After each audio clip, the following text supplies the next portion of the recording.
জোনাইত খাকী পোছাকধাৰীৰ গুণ্ডাগিৰি এগৰাকী ছাত্ৰ সন্থাৰ কৰ্মীক গুৰুকৈ প্ৰহাৰ আৰক্ষীৰ জোনাই মহকুমা আৰক্ষী বিষয়া সূৰ্যকান্ত মৰাঙৰ বিৰুদ্ধে প্ৰহাৰ কৰাৰ অভিযোগ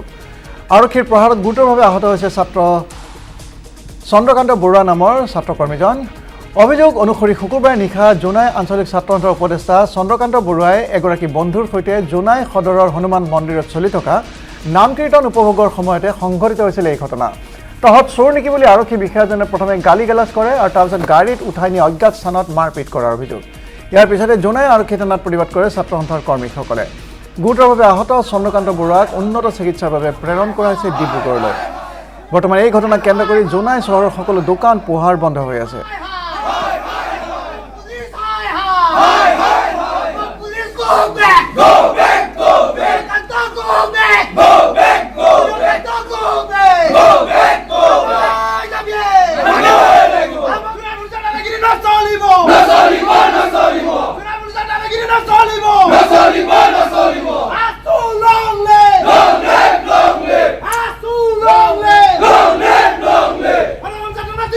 আমি পুনৰ জনাইছোঁ জোনাইত এনেদৰে এতিয়া প্ৰতিবাদ কৰিছে ছাত্ৰ সন্থাৰ কৰ্মীয়ে এজন খাকী পোছাকধাৰী গুণ্ডাগিৰিৰ বাবে এই প্ৰতিবাদ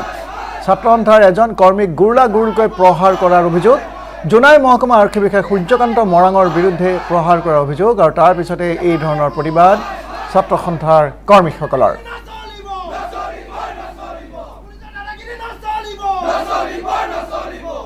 অভিযোগ অনুসৰি শুকুৰবাৰে নিশা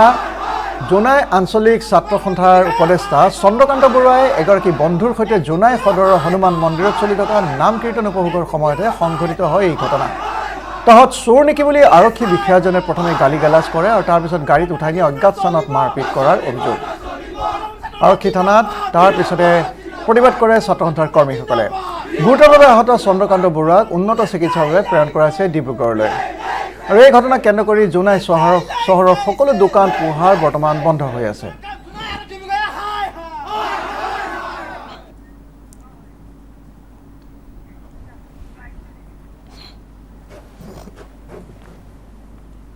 যিটো সময়ত আমি সাধাৰণ ৰাইজ হিচাপে আমি প্ৰশাসনৰ ওপৰত আমি বিশ্বাস হৈ মেলি থাকোঁ সেই সময়তে কিন্তু জোনাইৰ SDPO সূৰ্যকুমাৰ মৰাঙে বাহিৰ জোনাই আঞ্চলিক ছাত্ৰ সন্থাৰ উপদেষ্টাক জোনাই মাজমজিয়াত হনুমান মন্দিৰত যেতিয়া নাম কীৰ্তন চলি আছিল সেই সময়ত তেখেতে তাত উপস্থিত আছিল আৰু সেই সময়তে নাম কীৰ্তন চলি থকা যিটো হনুমান মন্দিৰৰ পৰা আমাৰ বাহিৰ জোনাইৰ আঞ্চলিক ছাত্ৰ সন্থাৰ উপদেষ্টাগৰাকীক চুচৰি আনি যি ধৰণে মাৰপিট কৰিছে সেইটো কিন্তু আমি সদৌ অসম ছাত্ৰ সন্থাই আমি কেতিয়াও গ্ৰহণ নকৰোঁ আৰু পৰৱৰ্তী সময়ত আমি আৰক্ষী চৰকাৰৰ ওপৰত আমি দাবী জনাইছোঁ যিগৰাকী SDPO সূৰ্যকুমাৰ মৰাঙে বাহিৰ জোনাই আঞ্চলিক ছাত্ৰ সন্থাৰ উপদেষ্টাগৰাকীক যেনেধৰণে বৰ্বৰ নিৰ্যাতন চলালে তেওঁৰ ওপৰত উচিত ব্যৱস্থা গ্ৰহণ কৰিবলৈ আমি দাবী জনাইছোঁ আৰু এই বিষয়ে আমাক অধিক জনাব আমাৰ জ্যেষ্ঠ সাংবাদিক গৌতম পেগুৱে গৌতম প্ৰকৃততে ঘটনাটো কি হৈছিল সবিশেষ আপোনাৰ পৰা জানিব বিচাৰিছোঁ আৰু জানিব পৰা মতে ইয়াৰ প্ৰতিবাদত এতিয়া দোকান পোহাৰ জোনাইৰ সমস্ত দোকান পোহাৰ বন্ধ হৈ আছে গৌতম হয় পণ্ডিত শুকুৰবাৰ আচলতে ঘটনাটো শুকুৰবাৰৰ নিশাৰ ঘটনা যোৱাকালি শুকুৰবাৰ নিশা প্ৰায় 11:30-12 মান বজাৰ সময়ৰ ঘটনা যি সময়ত এই যিজন চন্দ্ৰকান্ত বৰুৱা বাহিৰ জোনাই আঞ্চলিক ছাত্ৰ সন্থাৰ উপদেষ্টা তেখেতে এজন বন্ধুৰ সৈতে জোনাই সদৰৰ মাজমজিয়াত থকা হনুমান মন্দিৰৰ সন্মুখত হনুমান মন্দিৰত চলি থকা নাম কীৰ্তন উপভোগ কৰি আছিলে সেই সময়তে জোনাই আৰক্ষী বিষয়া সূৰ্যকান্ত মৰাঙে নিজৰ গাড়ীৰে সন্মুখত ৰৈ যায় আৰু তেওঁলোক দুজনক সোধ-পোছ কৰে কোন হয় কি হয় সোধা পোছা কৰা সময়ত তেওঁলোকে নিজৰ পৰিচয় দিয়ে তাৰপিছত আৰক্ষী বিষয়াজনে তেওঁলোকক অশ্ৰাব্য গালি গালাজ পাৰিবলৈ আৰম্ভ কৰে নিশা কি কৰিছ ততে চোৰ নেকি এনেধৰণৰ অশ্ৰাব্য গালি গালাজ কৰি সেইখিনি সময়তে তাক 2-3 থাপৰ মাৰা বুলি আমি জানিব পাৰিছোঁ তাৰপিছত যেতিয়া ছাত্ৰ নেতাজনে নিজৰ পৰিচয় দাঙি ধৰে যে মই এগৰাকী ছাত্ৰ নেতা বুলি পৰিচয় দাঙি ধৰাৰ পিছত তেখেতক এই ছাত্ৰ নেতা নেকি তুমি ছাত্ৰ নেতা নেকি গাড়ীত উঠাই লৈ গৈ অজ্ঞাত স্থানলৈ নিয়ে আৰু নিয়াৰ পিছত কোনো কথা নোকোৱাকে কোনো কথা ছাত্ৰৰ বাৰে বাৰে সুধিছে মোৰ কি ভুল সোধাৰ পিছতো কোনো কথা নোকোৱাকে তাক মাৰধৰ কৰে লাঠিৰে মাৰধৰ কৰিছে ঘুচিয়াইছে গুৰুতৰভাৱে যাৰ ফলত ছাত্ৰ নেতাজন গুৰুতৰভাৱে আহত হয় আৰু সেই কথাটো প্ৰত্যক্ষ কৰি সেই সূৰ্যকান্ত বৰুৱা চন্দ্ৰকান্ত বৰুৱাৰ বন্ধুজনে তাক ৰখাবলৈ যাওঁতে তেখেতকো মানে তেখেতকো নিৰ্যাতন কৰিব দিয়ে আৰু তাৰপিছত নানা ধৰণে অস্ত্ৰাৱৰ গালি গাজ পাৰি যিজন ছাত্ৰ নেতা তেখেতক থানালৈ লৈ যায় আৰু সেই থানাত গোটেই ৰাতভৰ বহাই থৈ দিয়ে আৰু সেই খবৰ বিয়পি পৰাৰ লগে লগে পুৱা গোটেই ছাত্ৰ সন্থাৰ কৰ্মীসকল আহি জিনাৰক্ষী থানাৰ সন্মুখত ধৰ্ণা দিবলৈ আৰম্ভ কৰে আৰু ধৰ্ণা দিয়ে আৰু বৰ্তমান গুৰুতৰভাৱে যি আহত হৈছে ছাত্ৰ নেতাজন তেখেতক ডিব্ৰুগড়লৈ উন্নত চিকিৎসাৰ বাবে প্ৰেৰণ কৰিছে বুলি আমি জানিব পাৰিছো আৰু লগে লগে গোটেই জোনাই সদৰৰ মাজমজিয়াৰ দোকান পোহৰ বন্ধ হৈ পৰিছে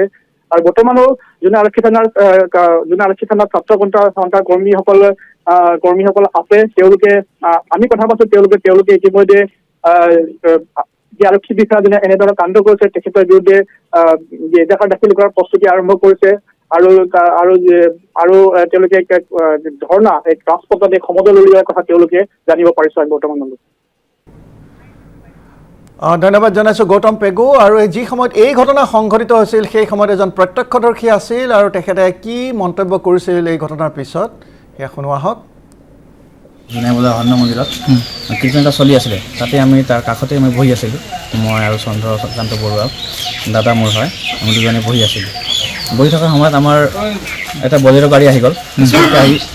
পাৰ হ'ল আকৌ ৰিটাৰ্ণকৈ বেক হ'ল বেক অহাৰ পাছত আমাক মানে